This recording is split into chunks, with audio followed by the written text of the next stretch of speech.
Sino? Ang mga anak ni Yahweh El Shaddai. At siyempre, alam ko, kasama sa panalangin nyo, ang panalo ng ating icon, si Pag-Yahweh. Amen? Siyempre, ang tagumpay niya ay tagumpay ng sambayan ng Pilipino. At alam ko, lahat tayo ngayon ay nananalangin para sa Kanya. Amen? Lalo na yung mga may pusta. Kanino ba kayo pumasta? Yung iba daw pumusta kay Mami Junisa.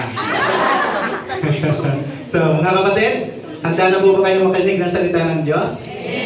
Tunghayan po natin ang ating mga Bible mula sa sulat ni St. James, chapter 5, verse 13 hanggang 18.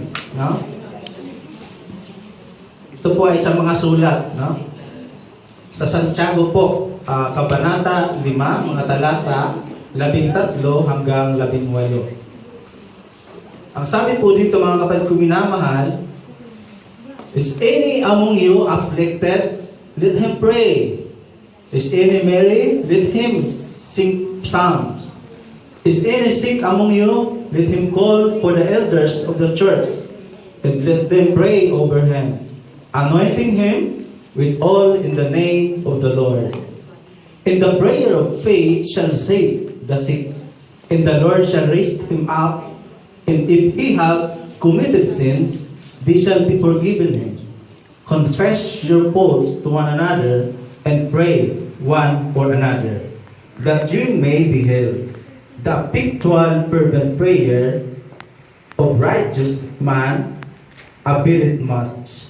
Elias was the man subject to like passion as we are, and he prayed earnestly that it might not rain. It rained not on the earth by the space of 3 years and 6 months.